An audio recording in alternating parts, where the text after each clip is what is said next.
they're employing the upside down cross the same way that it's used within Satanism.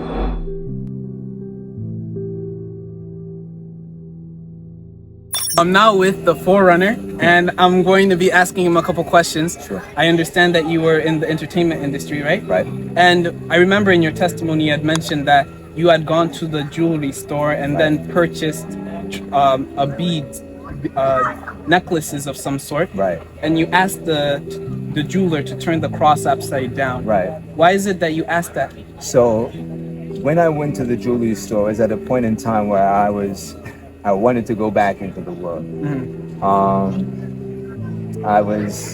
I had started studying theology, and things didn't pretty much go in the direction that I thought they were supposed to go into. The devil was working on my mind. Mm-hmm. So I remember coming out of the theology complex and seeing the students on the campus with their book bags and their books and everything, and the spirit of the enemy, was saying to me, look at all these people. They're here studying to learn how they can make money. You just left money, because I left the entertainment industry to study theology.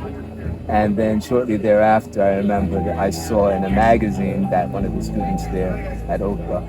At the place. It was at Oakwood. Uh-huh. At Oakwood, they had the latest hip hop magazine, and I saw an advertisement in there for a movie that I had wrote the screenplay to. So I had determined in my mind that I was going to go back into the world.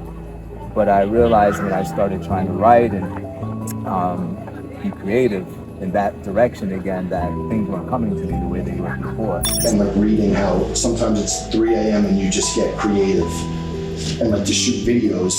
When is like everything put together?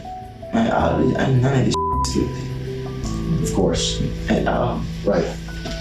It's time to shoot a video. I either go stand by an outfit, like somebody will find an outfit. I never know what I'm gonna shoot. You never know what you gonna say today that we're gonna know. And I make it something tonight and drop them all. And I knew that there was a spiritual influence that had aided and assisted me prior to that situation. So I got really frustrated, and I said, you know what, I know what I gotta do. All I have to do is denounce Christ, reject Christ, and everything will come back to me.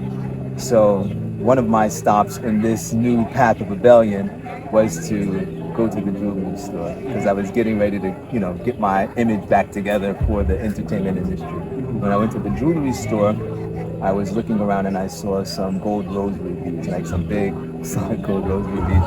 And I told the jeweler, okay, I like those ones. I said, I want those, but I want you to turn the cross upside down. And the reason I asked him to turn the cross upside down was because at that point in time I had done a little bit of studies into the occult and so forth, and I understood that an upside down cross meant the rejection of Jesus Christ. Not to honor Peter. Not to honor Peter. Of course, we know that they use the upside down cross, they say, within the Catholic tradition to honor Peter, because Peter was crucified upside down. That's right. But you can see very much so within the occultness and Satanism, they make it very clear upside down cross is rejection of Jesus Christ. So a lot of these various artists out here that are saying that when they're using these upside down crosses and people are saying, oh no, they're honoring Peter, they're not out there to honor Peter. They're employing the upside down cross the same way that it's used within Satanism, and that is the rejection of Jesus Christ. And you can see that as well from the rest of the imagery that they're utilizing right in their concerts. Like you say, Little Uzi Vert, he's done it. I think you think about Playboy Cardi, he's used it as well, and a whole bunch of other artists. So yeah, I think people need to be awake to the reality that this is not dealing with Peter.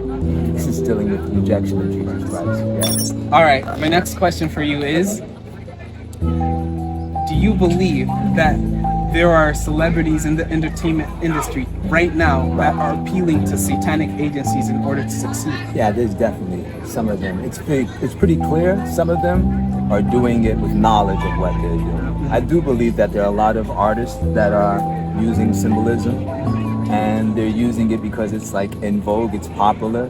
They know it's kind of rebellious or provocative, so they're using it for that point, for that purpose of going viral. But there are others that you can clearly see, they have a knowledge of what they're doing.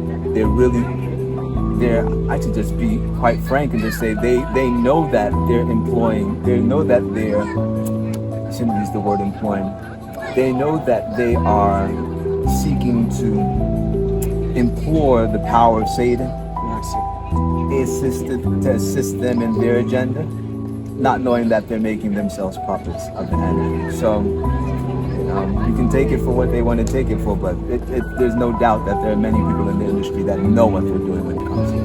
Yeah. Without going into too much detail, Right.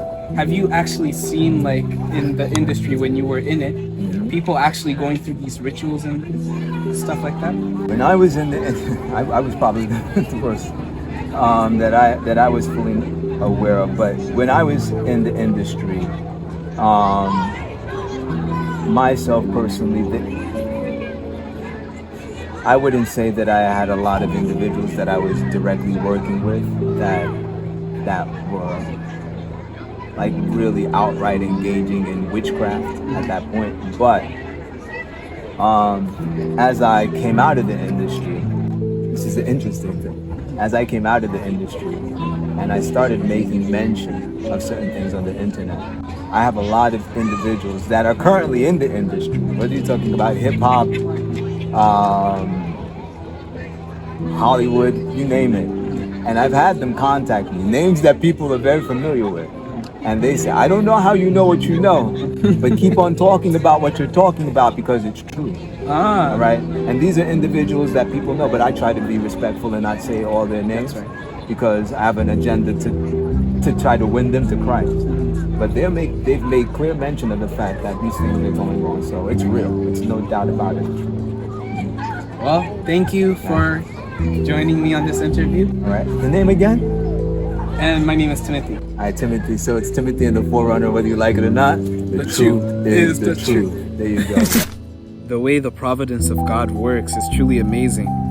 2 days ago, I did not think I would meet the Forerunner to interview him because for the last month, I've been working on this project. I was researching Destroy Lonely, Playboy Carti, and Burberry Erie was his name.